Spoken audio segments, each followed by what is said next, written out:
Quando ero una bambina io uscivo da scuola e trovavo tutto freddo perché mia povera mamma andava a lavorare e io mi trovavo sola. Allora cosa facevo? Andavo sempre in montagna e in montagna mi creavo di trovare il lupo e di parlare col lupo. E invece magari era un cagnolino smarrito. Allora le raccontavo la mia storia, le dicevo, vedi, io sono qui perché qui c'è tutto verde, a me piace molto il verde, mi piace stare in mezzo alla montagna, le dicevo, però sono sempre sola, mi vedete voi, ma io ho qui tanti amici in giro. E io mi sentivo di avere un lupo, di avere, non so, un capretto, qualche cosa così. E allora le raccontavo la storia a questo cagnolino e dicevo, vedi, io vedo il capretto, tu non lo vedi, ma io lo vedo. E poi questo capretto qui mi porta sul sentiero. Ho una grande fantasia. Mi porta sul sentiero dove io posso camminare. E camminavo, questa è una cosa proprio vera, camminavo in mezzo all'erba, sempre sola, ero sempre sola. E vedo dal sentiero niente meno che una vipera.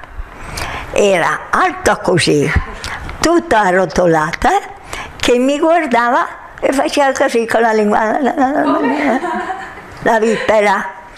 Io mi sono spaventata, sono scappata. Nel correre non avevo le scarpe, avevo le zoccole, perché allora si portavano le zoccole ai giorni feriali. E alla festa si mettevano le scarpe, perché le scarpe non si potevano sciupare tanto perché di soldi non ce n'erano. Poi raccontavo, entravo in camera di mio povero papà, che allora era paralizzato e non poteva alzarsi, e le raccontavo tante storie, che avevo visto questo, che avevo visto quello là. Era piena di fantasia. E mio papà mi guardava e sorrideva e diceva, Carolina, cantami quella bella canzone che a me piace, che tu la sai cantare, però mi devi promettere di non andare più nei monti da sola, perché è pericoloso. E allora io le cantavo questa canzone.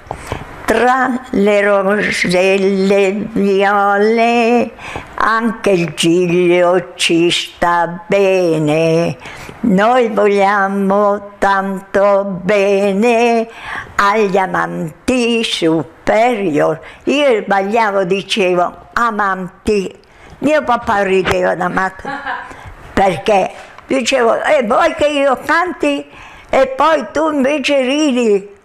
Io canto la canzone e tu ridi, perché ridi? Non capivo che io dicevo gli amanti e invece gli amati superiori. Perché aveva nella testa gli amanti. Erano due zitelle, queste due insegnanti dell'asilo, no? Due zitelle, lui si immaginava questi due zitelle con gli amanti. E allora rideva e voleva sempre che le cantavo questa canzone. E il primo amore quando è stato?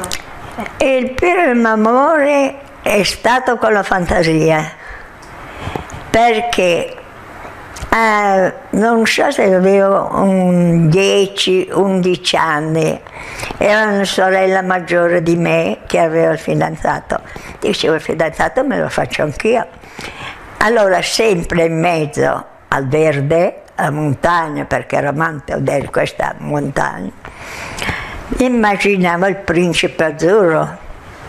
che arrivava col cavallo, e allora io mi voltavo e dicevo buongiorno, ma non ero, tutta immaginazione.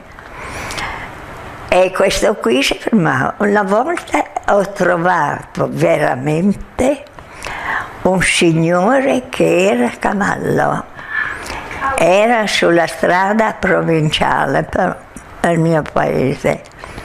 Si è fermato, mi ha guardato, mi ha detto, ma bambina, perché tu vai sola, così sempre sola? E ho detto, vado sola perché mia mamma non c'era a lavorare e allora io vengo, ci sono anche i cespugli con le ciliegie, con le piante con le ciliegie, i cespugli con le nocciola. E io andavo a raccogliere anche quello. E ho visto l'uomo a cavallo, siccome allora non c'erano le macchine, le automobili, ce n'erano poche di automobili, non si vedeva, e andavano tutti col cavallo.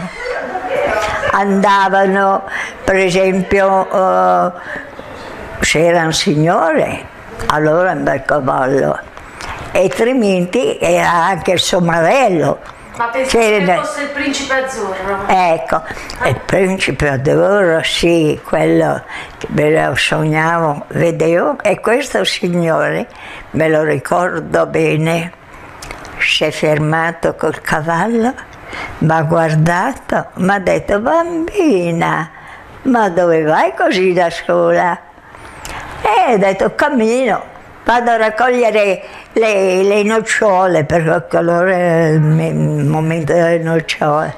Sì, ma così da sola non puoi andare, non puoi girare.